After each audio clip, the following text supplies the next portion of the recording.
বিগত ১৬ বছরে গুম, খুন, নির্বিচারে হত্যা, অর্থ লোপাট, দুর্নীতি, মানি লন্ডারিং এর মতো নানা ধরনের অপরাধমূলক কর্মকাণ্ডে জড়িত ছিল পতিত আওয়ামী লীগ সরকারের নেতাকর্মীরা। এমনকি গেল জুলাই আগস্টের আন্দোলনেও দলটির সন্ত্রাসী সংগঠন ছাত্রলীগ ও পোষা পুলিশ বাহিনী দিয়ে নির্মম হত্যাযজ্ঞ চালায়। তবে গণহত্যার বিচারের আগেই ক্ষমতাচ্যুত হয়ে দেশ ছেড়ে পালিয়ে যান শেখ হাসিনা। এবার গণহত্যা ও মানবতা বিরোধী অপরাধের জন্য পতিত সরকারের সাবেক এই প্রধানমন্ত্রীর বিরুদ্ধে তবে কি এবার বিচারের কাঠগড়ায় দাঁড়াবেন শেখ হাসিনা? শেখ হাসিনাকে ভারত থেকে ফেরত নিয়ে আসতে জাতিসংঘের মধ্যস্থতার জন্যই এসেছেন। শেখ হাসিনা ফিরছেন, টাইমস অফ ইন্ডিয়া সেই রকম খবর দিচ্ছে এবং জোরালোভাবে সেই খবরগুলো প্রচার করছে। শুধু টাইমস অফ ইন্ডিয়া না, হিন্দুস্তান টাইমস সহ ভারতের বড় বড় পত্রিকাগুলো, বড় বড় গণমাধ্যমগুলো। হাসনাত আব্দুল্লাহ গতকাল মধ্যরাতে একটি ফেসবুক পোস্ট দিয়েছেন। সেই ফেসবুক পোস্টে তিনি বলেছেন, যে পথ দিয়ে আওয়ামী লীগ পালিয়েছে ঠিক সেই পথ দিয়ে আওয়ামী লীগকে ফেরানোর ষড়যন্ত্র করা হচ্ছে। আসসালামু আলাইকুম প্রদর্শক শ্রোতা, শেখ হাসিনার বিচার হবে আন্তর্জাতিক আদালতে।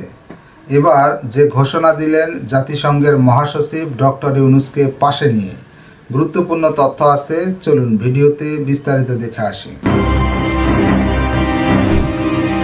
প্রধান উপদেষ্টার আমন্ত্রণে 4 দিনের সফরে বাংলাদেশে আছেন জাতিসংঘের মহাসচিব আন্তোনিও গুতেরেস। তার এই সফরকে কেন্দ্র করে শুরু হয়েছে নানা ধরনের আলোচনা।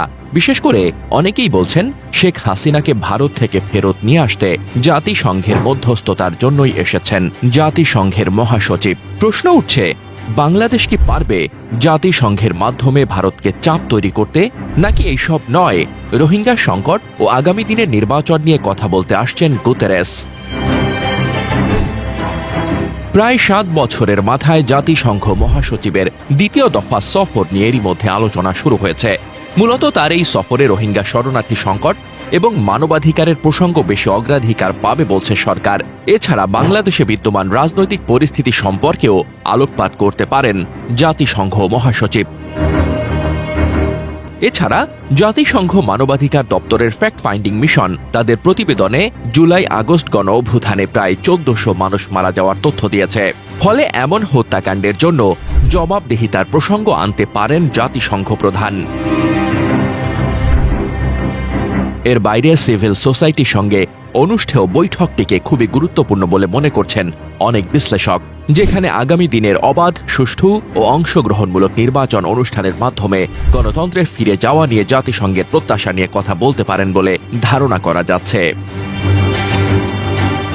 জাতিসংঘের মহাসচিবের বাংলাদেশ সফর এই মুহূর্তে রাজনীতির কি সমীকরণ তৈরি করবে তা নিয়ে আন্তর্জাতিক সম্পর্ক বিশ্লেষক অধ্যাপক ডক্টর ইমতিয়াজ আহমেদ বলেন, উনি আসছেন, আমি মনে করি একটা সুযোগ তৈরি হয়েছে তার সাথে আলোচনা বসা, বড় আকারে আলোচনা বসা, যেহেতু আমেরিকা বড় আকারে জাতিসংঘ থেকে সরে দাঁড়াচ্ছে।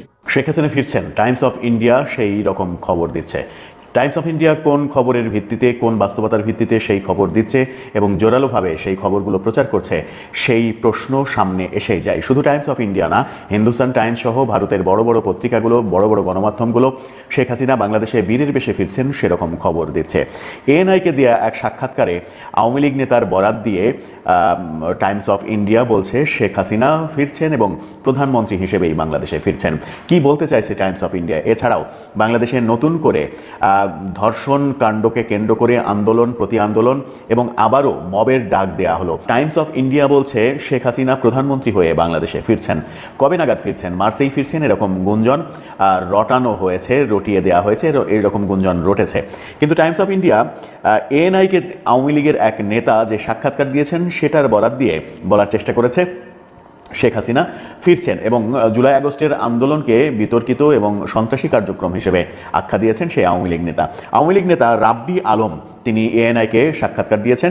সেই সাক্ষাৎকারের ভিত্তিতে টাইমস অফ ইন্ডিয়া বলছে শেখ হাসিনা প্রধানমন্ত্রী হিসেবেই ফিরছেন। জুলাই আগস্টে যে আন্দোলন হয়েছে সেটা মূলত বিদেশি ষড়যন্ত্র এবং ডক্টর ইউনূসের 4 বছর ধরে করা প্ল্যানের মাধ্যমেই এটা করা হয়েছে। এখানে হাজার হাজার পুলিশ মেরে ফেলা হয়েছে, পুলিশের গুলিতে কোনো ছাত্র মরেনি এরকম কথাও বলা হয়েছে এবং পুলিশের গুলিতে যে মরেনি সেটা আর্মির ব্যবহৃত বিভিন্ন বুলেট বিভিন্ন জনের দেহে থেকে যখন পাওয়া গেছে সেই উদাহরণও দেওয়া হয়েছে যে স্নাইপার সহ বিভিন্ন মডেলের রাইফেল, যে রাইফেল আর্মিরা ছাড়া ব্যবহার করে না, পুলিশ ব্যবহার করে না, এই রাইফেল কোত্থেকে গেল, এই প্রশ্ন এসেছে। সাম্প্রতিক সময়ে আমরা দেখেছি তুরাগপাড়ে বেশ কয়েক রাউন্ড 7.6 মডেলের গুলি উদ্ধার করা হয়েছে, যেটা আর্মির রাইফেলে ব্যবহার করা হয় এবং সেটার লেখা আছে বাংলাদেশ সমরাস্ত্র কারখানায় সেটা তৈরি করা, সেই সিলও রয়েছে। আর্মির সমরাস্ত্র কারখানার গোলাবারুদ পাবলিকের হাতে কিভাবে গেল, কিভাবে পরিত্যক্ত অবস্থায় পাওয়া গেল, সেই প্রশ্ন সেখান থেকেও উঠেছে। এদিকে এএনআইয়ের বরাত দিয়ে ইন্ডিয়া টুডে বলার চেষ্টা করছে নানা কারণে ইউনূস সরকার ব্যর্থ হয়েছে এবং ইউনূস সরকারের এই ব্যর্থতার জন্য শেখ হাসিনার ফেরাটা আরও সহজ হয়েছে। শেখ হাসিনা বীরের বেশে ফিরছেন এবং প্রধানমন্ত্রী হয়েই ফিরছেন, রাব্বি আলম তেমনটাই বলার চেষ্টা করেছেন। শেখ হাসিনাকে নিয়ে ইন্ডিয়া টুডে এরকম খবর যখন দিচ্ছে, তখন আমরা দেশে দেখছি সাম্প্রতিক সময়ে ধর্ষণ যে হারে বেড়েছে, সেই ধর্ষণের বিরুদ্ধে প্রতিবাদ স্বরূপ আজকে আটটি বাম রাজনৈতিক দল গণমিছিলের ডাক দিয়েছিল। গতকালকে তারা ঘোষণা করেছিল যে আজকে গণমিছিল হবে, শহীদ মিনারের সমাবেশের পরে গণমিছিল হবে। কিন্তু গতকালকে যখন গণমিছিলের ডাক দেওয়া হয়, তখন ফ্রান্স থেকে একটা ওহি আসে, আবারও মব তৈরি করার ওহি। ফ্রান্সের এক ইউটিউবার তিনি মবের ডাক দেন এবং ঘোষণা দেন বাম দল সিপিবির পল্টনে যে কার্যালয়, সেই কার্যালয় ঘেরাও আক্রমণ করতে হবে এবং সেই কার্যালয়টা দখল করে ছাত্র জনতার অফিস বানাতে হবে সিপিবির কার্যালয়কে। আজকে সারাদিনই সেটা নিয়ে চরম উত্তেজনা গেছে, পুলিশ ঘিরে রেখেছিল। অবশেষে এই 8টি বাম ছাত্র সংগঠন শহীদ মিনারে সমাবেশ করেছে, কিন্তু তারা গণমিছিলটা স্থগিত করেছে। সেখান থেকেই বলা হয়েছে যে আশা নিয়ে আমরা আন্দোলন করেছিলাম শেখ হাসিনার বিরুদ্ধে, শেখ হাসিনা সরকারের বিরুদ্ধে, সেই আশা আমাদের পূরণ হয়নি। সেখানে আমরা নারী পুরুষ এক কাতারে এসে আন্দোলন করেছি, অথচ আন্দোলনের পর এখন নারীর পোশাকের দিকে তাকানো হচ্ছে, নারীকে ধর্ষণ করা হচ্ছে, নারীর স্বাধীনতা নেই, নারীর মান সম্মান নেই, যে জঙ্গিবাদের উত্থান তৈরি করা হয়েছে, মব কালচার তৈরি করা হয়েছে। এবং এটাও বলা হয়েছে যে শেখ হাসিনার সময়ে যে ভয়াবহ পরিস্থিতির জন্য আমরা আন্দোলন করেছি, এখন তার চাইতে অনেক বেশি ভয়াবহ পরিস্থিতি বিরাজ করছে। আওয়ামী লীগের ভয়ে ভীত ইউনূস সরকার এবং সরকারি দল, এই প্রসঙ্গটি নিয়ে এই মুহূর্তে কথা বলবো। এই প্রসঙ্গগুলো নিয়ে বারবার কথা বলতে হবে, কারণ ইউনূস সরকার ভীত, ইউনূস সরকারের যে রাজনৈতিক দল এনসিপি, জাতীয় নাগরিক পার্টি ভীত, এবং ভীতি থেকে নানা রকম শঙ্কা প্রকাশ করছে তারা, যার কারণে আমরাও কথা বলবো। এই যে দেখুন, সরকারি দলের অন্যতম একজন নেতা, তাকে এখন বাচ্চা বললে ভুল হবে, বাচ্চা বলা যাবে না, অন্যতম নেতা হাসনাত আবদুল্লাহ, মুখ্য সংগঠক দক্ষিণাঞ্চল, গতকাল মধ্যরাতে একটি ফেসবুক পোস্ট দিয়েছেন। সেই ফেসবুক পোস্টে তিনি বলেছেন, যে পথ দিয়ে আওয়ামী লীগ পালিয়েছে ঠিক সেই পথ দিয়ে আওয়ামী লীগকে ফেরানোর ষড়যন্ত্র করা হচ্ছে। মধ্যরাতে ফেসবুক পোস্ট। মধ্যরাতে কেন? ঘুম থেকে কি দুঃস্বপ্নে জেগে উঠে এই ফেসবুক পোস্ট? যে পথ দিয়ে আওয়ামী লীগ পালিয়েছে, আওয়ামী লীগকে পালিয়েছে? আওয়ামী লীগ প্রধান শেখ হাসিনাকে পালিয়েছে? পালায়নি।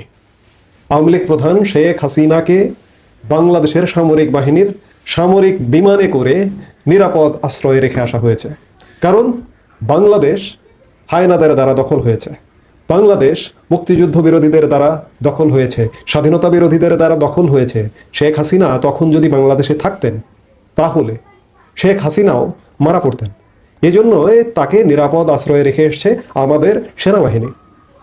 এটিকে পালানো নয়, এটিকে পালানো হিসেবে যদি কেউ সংজ্ঞায়িত করেন, সেটি ভিন্ন কথা, তার ভিন্ন ব্যাখ্যা। আওয়ামী লীগ কেন আসবে না, কেন থাকবে না? আওয়ামী লীগের জন্ম তো এই দেশে। বাংলাদেশে এমন দুই একটি রাজনৈতিক দল আছে যাদের প্রচন্ড তাণ্ডব চলছে এখন, যাদের জন্ম এখানে নয়, এই দেশটার স্বাধীনতা স্বীকার করে না, এই দেশকে স্বীকার করে না। তারা যদি থাকে, এই দেশের এই মাটিতে জন্ম নেওয়া, এই দেশের মাটি মানুষকে ধারণ করা আওয়ামী লীগ কেন ফিরবে না? এই যে হাসনাত আবদুল্লাহ এর আগে একবার পোস্ট দিয়েছে, দুদিন আগে, আবার গতকালকে দিয়েছে, আওয়ামী লীগ ফিরছে। আওয়ামী লীগ ফিরছে, আওয়ামী লীগ ফেরানোর জন্য সব ধরনের তৎপরতা চলছে। আওয়ামী লীগ তো আছেই, আওয়ামী লীগের নেতাকর্মী দেশে আছে। আর একটা কথা মনে রাখতে হবে, আওয়ামী লীগ কিন্তু একা নয়। স্বাধীনতা মুক্তিযুদ্ধের পক্ষের শক্তির, স্বাধীনতা মুক্তিযুদ্ধের পক্ষের মানুষদের কণ্ঠস্বর আওয়ামী লীগ। আওয়ামী লীগ ভুল করতে পারে, অসংখ্য ভুল থাকতে পারে, সেই ভুল শুধরিয়ে স্বাধীনতা মুক্তিযুদ্ধের পক্ষের সকল শক্তি আওয়ামী লীগকে ফিরিয়ে আনবে। কিসের মাধ্যমে? ভোটের মাধ্যমে। সেটি মানতে হবে। সেই মেনে নেওয়ার শক্তি বর্তমানে ইউনূস সরকারের নেই, কিংবা ইউনূস সরকারের সরকারি দলের নেই। দর্শক শ্রোতা, শেখ হাসিনা যে অপরাধ করেছে তার বিচার আন্তর্জাতিক আদালতে হওয়াটাই বাঞ্ছনীয়। আপনি কি চান? লিখতে পারেন কমেন্ট বক্সে। আজকে এই পর্যন্তই। আল্লাহ।